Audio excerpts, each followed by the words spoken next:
I just want to thank everybody for being here, right? Thank everybody for showing up, making it. Some of us couldn't make it, right? We got some people in our families who couldn't make it. It's always crazy when you gotta like move on with the people that you never thought you could live without. I got a few of those people in my family that I wish could be here today, including my granddad who was here, but unfortunately got into a vehicle accident. I want to start off by thanking God. When I first heard that I made Master Chief, I was talking to my mom, and I'm like, I don't know. The times like me and Wes were working and doing everything that we were doing, I never really looked up to breathe and kind of realize. I'm gonna call everybody by their first name today. I'm sorry, y'all, but I was talking to Jackie yesterday, and I said, man, I never really thought about none of this. Like I'm just kind of here now. And I was talking to my mom about it. And then she went on to tell me a story about herself, right? That's normally what my mom, like what she does, right? I tell her about me, she tell her about her. But in her story about her, she was talking about like this achievement she got and how it wasn't her at all, it was God.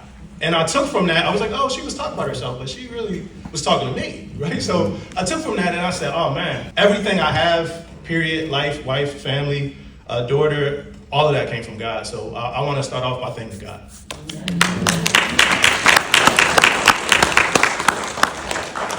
I see CJ here. Is P here? Right here. P there? Wes here? All right, so I got to tell all my friends. I got to tell y'all. Brahim here, my brother here. So, hey, unfortunately, I hate to announce this, guys, but I think the potential for me to have a rap career is over, guys. This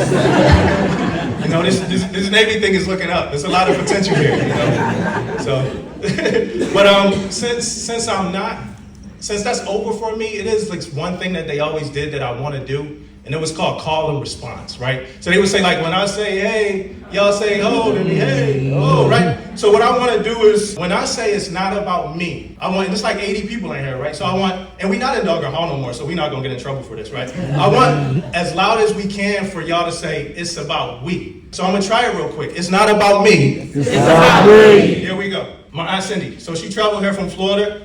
Unfortunately, she got into a car accident that I keep mentioning right before this, and I went to get her. That's why I'm late, guys. She was the first person in my life that I truly admired. And when you think about that, she was a hero to me at a very young age. She was in the Navy. She went from enlisted to officer. So she was a chief, and she retired as an officer. I lived with her for a bit of time, and I joined the Navy from her house. When I lived with her, she was married, and her husband was a CMC. So now I'm living in a house with a retired officer, a retired CMC, and all their friends are CMCs, officers, and Master Chiefs. So they all had Benzes and BMWs. This back in the day, right before eggs cost like $13. But so I was young. Young people stuff happened, and one day I came home and I said, hey, I'm joining the Navy. Well, first I was going to join the Marines, then my dad had a conversation. You probably don't think I remember that. I had a conversation with my dad. He was like, I think you should do the Navy. I said, okay, cool. So I said I'm joining the Navy, and I put myself in a pressure cooker right there, just talking, because she had experience in the Navy, she had retired, and he was the CMC, and all of their friends were like CMCs and officers. So what did I do when I got to my first ship? I put myself through so much pressure that whenever I called my aunt, I got to tell her I got something. I got something. And that was definitely not the it's not about me, it's about we days. That was the it's about me days. But it was, hey, Aunt Cindy, I got Blue Jacket of the Quarter. Hey, Aunt Cindy, I got Blue Jacket of the Year. Hey, Aunt Cindy, I got my Eastwise. Because, it was like, and it's hard. This dude was a CMC. Like, it's going to take a long time to just be able to, even, match that, right? I would love to call her and tell her about, you remember those early calls? I would love to call her and tell her about, all of my accomplishments. So what it means to have her here today, me leaving that house in Florida, stepping into the Navy, kind of moving back to Philly, doing the temp agency with my little brother for a little bit, and just going into the Navy and having her here for this full circle moment is amazing to me. And you and Uncle Raymond, y'all made a mark. And I gotta credit y'all a lot to the early pressure and the early inspiration and guidance. I gotta give y'all the credit because it's not about me. It's about we. I wanna thank my parents and my in-laws for showing up. My mom, she was there with me when I made senior chief. She actually got to pin senior chief on me. My granddad, he was supposed to put my cover on today. Unfortunately, he's not here, but I want to talk about him for a second. He was the first person that taught me who I was as a person. As a little kid, he used to have all this fine china and stuff, and I'd be very, very scared to break his stuff. But he used to have these very, very, very pointed terms and mantras that he would use. And one of the things he used to tell me was like, you pass half the people just by showing up. When we were first classes in that waterfront readiness mess, that was the truth, right? Just, all you had to do was show up. So he said, you pass half the people by showing up. And that stuck with me a whole lot. And now it's different, because now it's like, just show up for your people, right? Just show up for your people, right? When it was like about me, it was a little competitive. But now it's like, hey, I just need to be there. He programmed me a whole lot. It was like Spartan level programming. Not to like take down wolves and stuff, but just to kind of be me. Unapologetically me. We were listening to some Motown jams earlier. I had to put some Jay-Z on a little bit before we came here. I had to put the Jay-Z on. But I never complained to my granddad. And one of the reasons why I never complained to my granddad, because I know how he would have responded. He would have said, well, what you gonna do about it? That would have been his response every single time. So my focus, my drive and my angle always just been to do something about it. Just do something about it, right? Mm-hmm. Early on, like on my first command, somebody said, hey, y'all always bringing up problems, y'all never bring up solutions. We were just bringing up solutions, at a certain point. Did everybody get a letter from me? Well, I guess it's more people than we thought it would be, but we wrote some handwritten letters. Did everybody get one already? Not yet. Okay, I got some handwritten letters for everybody. Well, not handwritten, I ain't write them all. There's too many of them, but I hand signed them and I wrote thank you on all of them, right? But I say that to say, I was filling in for a Command Master Chief in the middle of a 2 Command Master Chief, like a turnover, and I was working at NDW. Anybody here from NDW? Did NDW people? So I was working at NDW and I was filling in, and y'all probably don't know this, but man, I honestly thought I was just a placeholder. I was filling in as a CMC because my CMC was out, and I was doing a lot of the command stuff, and it was another CMC, like a big bad CMC, who was like 25 to 27 years in, and he was doing a lot of the regional stuff, and I was questioning are they seeing me? Am I making an impact or making a difference here? And we worked for Admiral LaCour, and I remember I used to go to her office every day. And I didn't know if she even saw me, But that was all me. That was all in my, what's up, Kenny? That was all in my, LT, that's the title. But that was all in my head, right? That was all in my head. She did see me. And when it was over and the new CMC came, she wrote me a letter, a handwritten letter, right? And I'm gonna tell y'all, especially to the junior sellers, that handwritten letter, it meant more to me than any NAM or any comm that I ever got. It let me know that admiral saw me. She acknowledged the work I was doing and stuff like that. She said I gave her a lot of sage guidance and wisdom. I still don't think I did, but she saw me, and I really appreciated that. And I'm telling y'all, it definitely meant more than any award that I had ever got. Another thing that it did was it helped me get out of my head. Because I was in my head at that time. I had to remember that it's not about me. It's about me. Now, in my early Navy career, you better not give me a handwritten letter. It had to be a NAM, a comm. That was the only compensation for the work that I did back then. Remember those days, Wes? Man, where the NAM at? I know some of y'all drinking said, where the NAM at? I stood 8 hours to watch, where the NAM? But on my first ship, I had a chief, right? And I don't think nobody expect me to talk about this guy, but I had a chief. His name is Victor Mackey. And I didn't know his first name until 2 days ago when I was thinking about what I was gonna say. And he strangely popped up on my Facebook. And to add him as a friend, I never had him as a friend. Strangely, or some Zuckerberg voodoo or something, but he popped up on my Facebook. And this is what he used to tell me. As a E1, he used to say, you are already a leader, you're just waiting on chevrons. When I got the chevrons, he said, you're already a first class. When I made second, he said, you're already a chief. Man, if y'all know the type of empowerment that does to a junior seller, that pushed me so hard. And I remember that. First, it's I feel man, I can't let this guy down. You know what I'm saying? But I remember that throughout my whole career. And I'm going to reach out to him as soon as he accepts my friend request. I got his number if you want to. Yeah, thanks, Justin. Well, speaking on you, Justin, here we are. Justin came all the way from Hampton Roads. What Justin was my first work center supervisor. So I think it's somebody here from every command that I was stationed at. Right, my first ship, Villa Golf, you're here. Waterfront readiness, we got people here. We got people from NDW, we got people from LCS, just because me and Wes was at the same 3 commands, so we got the LCS thing knocked out. We got people from NDW. We got people from the Bush. People from the Bush, what's up, y'all? So there's people here from every command that I was at, so I appreciate that. Justin, so Justin was my first works in a suit. That's back when like E5s were, Candace, what's up? That's back when E5s were larger than life. Justin's a pretty short dude. This is a time when E5s were larger than life. He was like our dad in that shop. He really held it. There was other people, it was other E5s. We had a first class, but Justin, he introduced me to what it was to be a person in the Navy. I'm an introvert. I came in pretty quiet, pretty Philly, you know, like, hey, I'm from Philly. You think that's gonna like get you through every door? I'm from Philly, you know? Somebody test that. Like, he was the one who started talking to me about like movies and just different, like he opened me up and he kind of helped me kind of maneuver through my first year. He was also, quick history lesson, Justin, I'm sorry to put you on the spot like this, but for the young sailors, there was a program called Perform to Serve, and it got a lot of great people out. A lot of should have been Master Chiefs out. And Justin was one of those people, and I feel like they just got pushed out, wondering like, what did it mean? All the work they put in, like all the sailors that they mentored, you know, all the guidance that they gave, what did it mean? And I hope like days like the day could show y'all what it meant. You know, I hope days like the day could show you the work that you put in really mattered. He was all about the division, so he was the first one to teach me that it's not about me. I give a moment when it definitely was about we. That first NAM for AVSR that I thought that I deserved that I never got. It was definitely about we that day.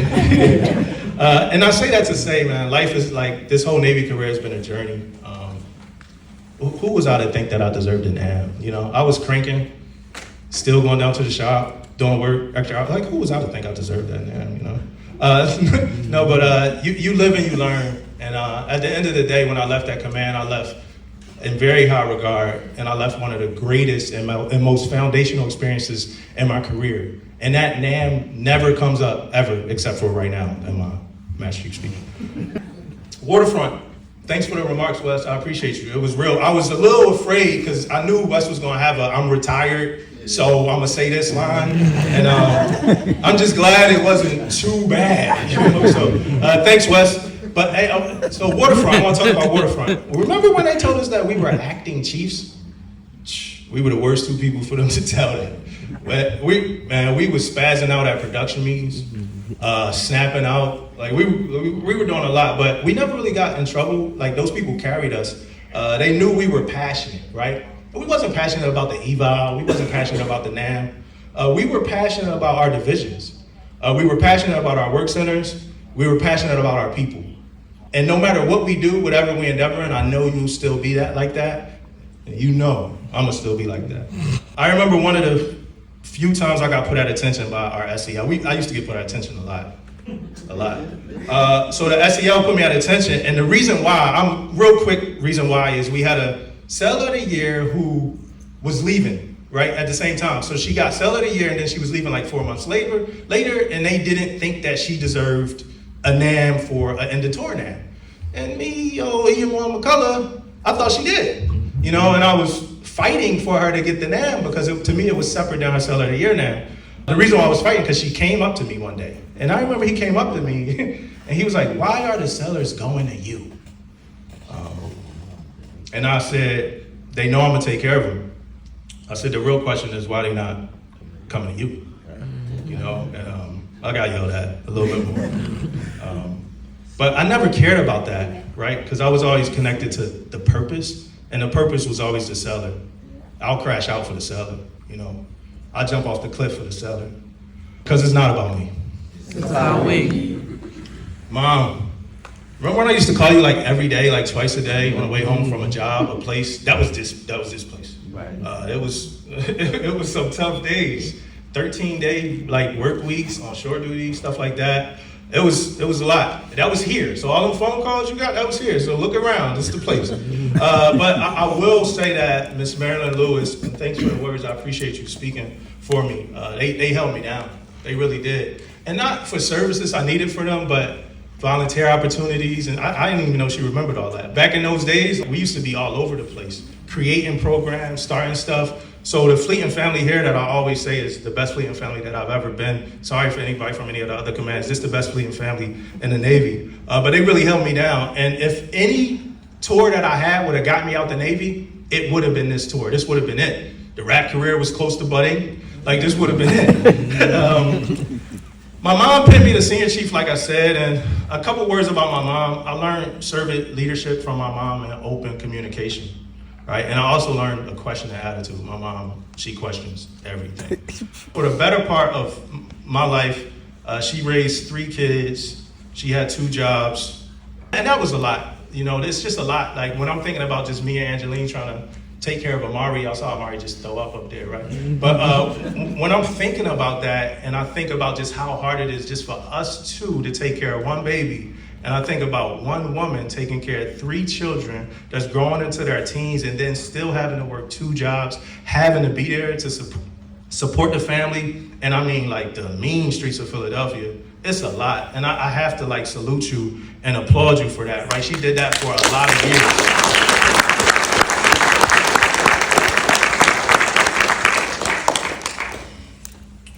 After we moved out, right, and I'm putting some people on the spot, so I'm sorry, but after we moved out, she went back to college. And then when she finally graduated and got her degree, she got hit by a car. And it messed up her mobility forever. So just imagine that, like sacrificing your entire life for 3 people or more, and then the moment that you finally get some you time, you can't really use it the way that you planned. And my first mission has always been to make you proud. Because it's not about me. It's about me. Angeline, so we met when I was stationed here. I went up to Philly for this event, and Angeline was there, and the moment we connected, it was like, man, it was the day before Thanksgiving, and then like on Thanksgiving, I'm still taking her around to the supermarket so she could get a bunch of stuff. So we met when I was here. We played like a movie trivia game, so she won, of course. I was her partner, so she won that. She was here from the Camaro to the Malibu. So every downgrade, right? She was here from the Camaro to the Malibu, from the 6-pack to the 1-pack. But I'm in the gym.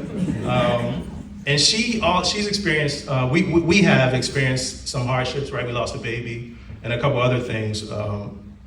And the crazy thing about that was like how much hardship I was going through as the supporter of a person that was actually dealing with physical, mental, emotional, and spiritual challenges, losing a baby, just questioning who you are as a person, and look at me like all struggling, like, man, like what's going on?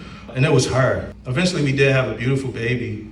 And I gotta say this, she's not in the room right now, right? I feel like she got an extra motor sometimes. It's times where I'm here, I've been in meetings all day, responding to emails all day, doing paperwork, walking around, talking to people like Skipper said. And I get home and I'm exhausted. I picked up Amari or not, and I get home and I'm exhausted. I can't do it. I gotta just put something on, maybe baddies or, strenuous job too. Right now she got a client that's a serial killer. But when she gets home, she still does everything she needs to do for Amari. She gets to sleep at like 1 o'clock some nights when I'm like fully nestled. CPAP on, everything, like I'm good. She going to sleep at like 1 o'clock in the morning. And I think like she got an extra motor. Like I wipe out, she never wipes out. Angeline is my favorite person in the world. And I wouldn't be doing it without her full approval because it's not about me. It's about me. And if you can hear me, the 6-pack is on the way, baby.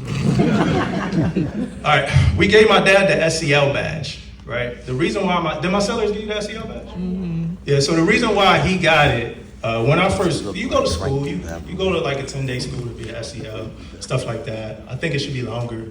But I guess the Navy doesn't. I guess they think that, when you're ready, you're ready. And the Navy might be right.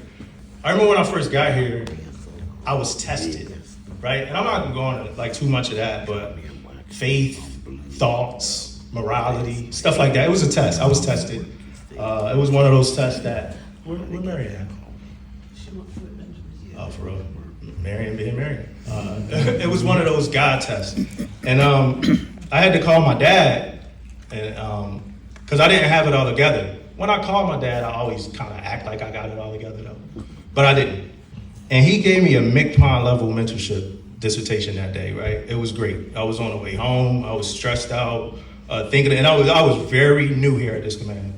And yo, Dad, you just don't know how much I needed that. You know, I think you might remember the conversation. Yo, if you was me, you know, I would just, you know, I'm like, yeah, that's what I need. You know? That's what I need. And I'm confident that you could impact any command in a positive way. And I thank you for being an SEL of NSA Annapolis that one day last year. It was a team effort, because it's not about me. Amari, all I have for Amari is that she brings a lot of joy. A lot of people ask about her. I'm glad when people get to see her, they actually, a cute little baby, you know, good representation of me, right? But she brings a ton of new challenges. She don't come with a PMS card. You know, I can't be inebriated and operate Amari. And you know, if you talk to me, you might hear me make little jokes and, you know, talk a little bit of trash, man. And it's because I love my baby and I talk trash about the people that I love. I get it from my mom. But Daddy will crash out for you, girl. And I got to move on because she's not here, but she also wouldn't understand this. So.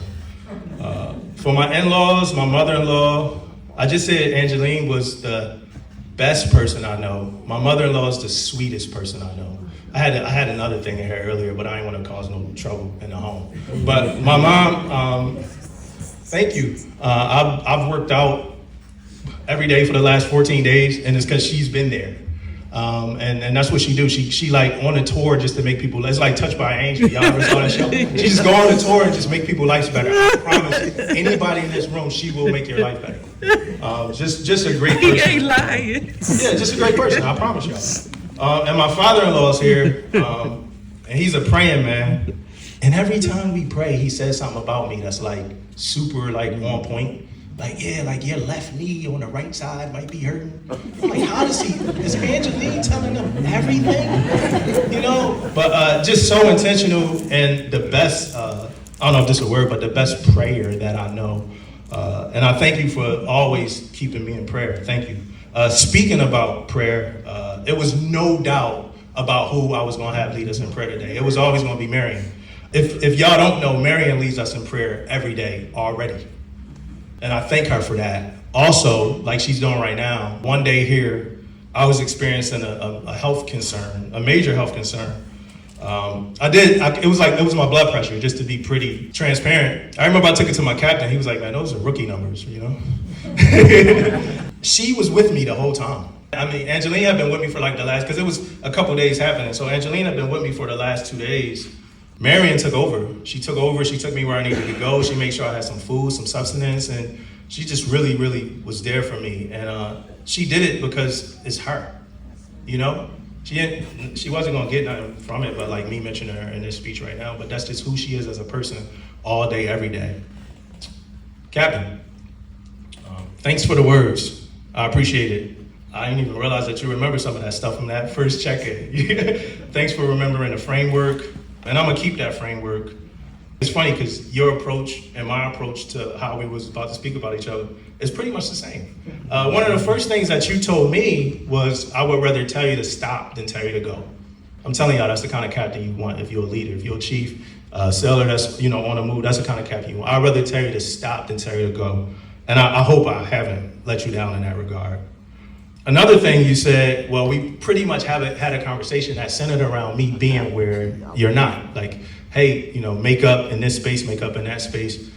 It's a lot of spaces, but I do, we do our best as a team to maneuver around and stuff like that. The unfortunate part about this is that we both have to move on soon. So that growth trajectory that we were on, eventually, it has to stop. And I hope that I could keep a contact with you even into the future.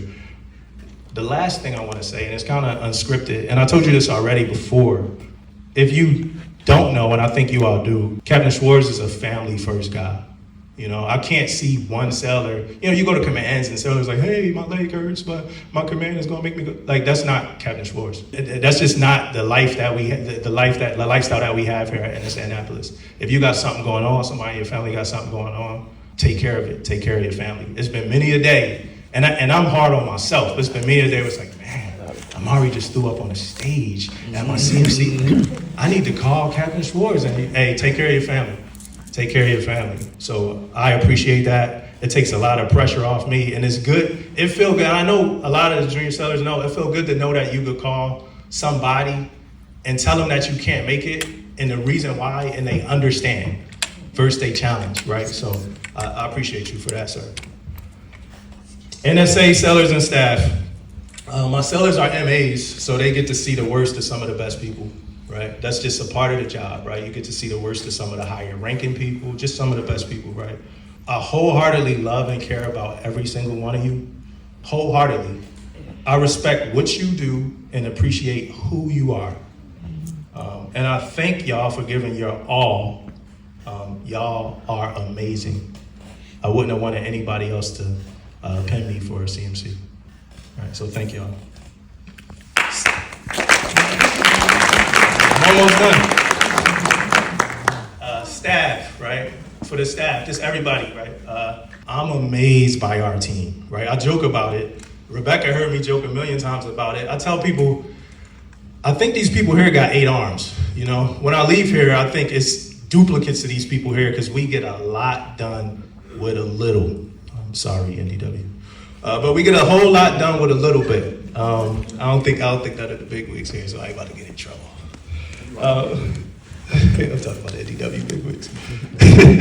But y'all are great. I go around, like Jamie emailed me, she said she couldn't be here. I told Jamie, I said, every time I go to your building, you bring light and your team, and I know some of them had to leave and get back to work or eat. That team brings light. CDC, CYP, MWR, everybody. Y'all think I'm there kind of helping? Y'all are helping me every single time, every place I go. I appreciate that. Congratulations on installation excellence and retention excellence. We winning. NSA winning.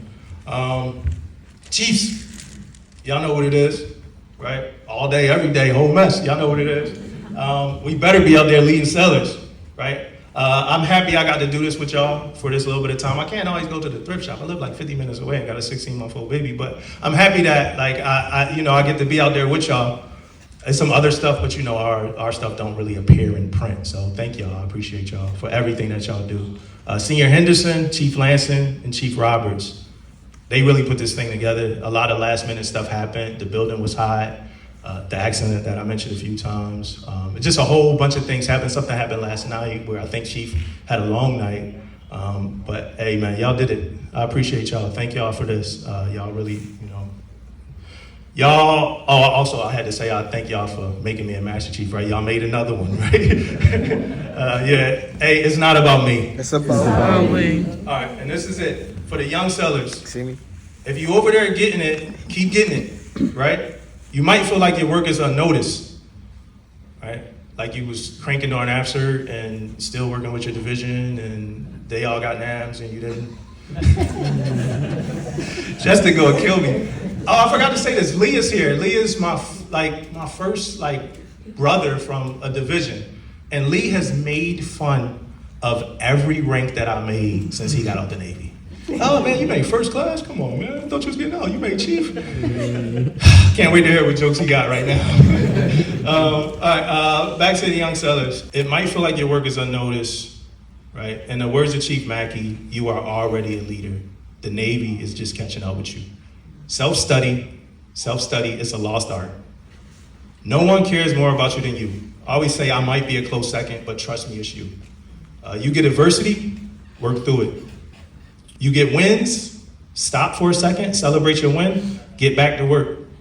Understand the moment, understand the weight of the moment, understand when you finally get that opportunity that you've been waiting for, when it's there, take it. Take care of your people. When you finish taking care of your people, take care of your people. Work until a handwritten letter will mean more than any NAM or COM. Like my granddad told me, show up, trust me, it's half the battle.